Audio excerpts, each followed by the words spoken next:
Hello guys, welcome back to Mann and Meet channel. आज आपण बोलणार आहोत एका नव्या चित्रपटाबद्दल ज्याचं नाव आहे इमर्जन्सी।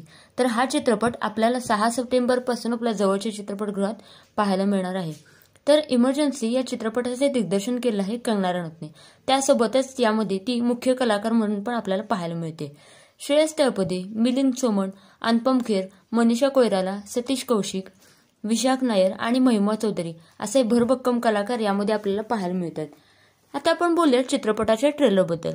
तर सन 1975च्या काळात इंदिरा गांधी यांनी जी इमर्जन्सी लावली होती ती या चित्रपटामध्ये आपल्याला दाखवण्यात आलेली आहे आणि त्यामागच्या काही ज्या गोष्टी आपल्याला माहित पण आहेत ते या चित्रपटामध्ये आपल्याला पाहायला मिळतात।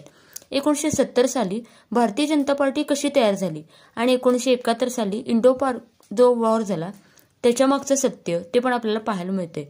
तसेच बांगलादेश हा आपल्या देशापासून कसा वेगळा झाला हे या चित्रपटामध्ये दाखवलं आहे।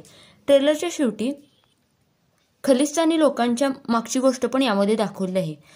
ह्याच्यामध्ये चित्रपटाची कास्टिंग एकदम परफेक्ट झालेली आहे, कारण की या चित्रपटामध्ये ऐतिहासिक, बायोग्राफिक आणि पॉलिटिकल असे आपल्याला संमिश्र पाहायला मिळते।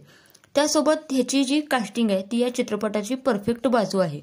1970च्या दशकात जे काही घडलं होतं त्या काळचं कसं राजकारण होतं हे सुद्धा या चित्रपटामध्ये दाखवलं आहे।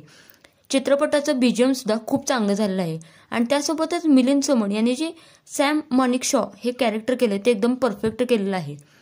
हा चित्रपट कुठेतरी इमोशनली कनेक्शन आपल्याला बनवू शकतो, त्यामुळे कलाकारांचा परफॉर्मन्स, स्टोरी ही एकदम त्याला परफेक्टली बॅलन्स करते।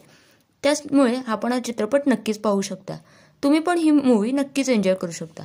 पुन्हा भेटूया नव्या व्हिडिओसोबत। तोपर्यंत आमच्या व्हिडिओला लाईक, शेअर, कमेंट करा आणि हो, आमच्या चॅनलवर जर नवीन असाल तर चॅनलला सबस्क्राईब करायला विसरू नका।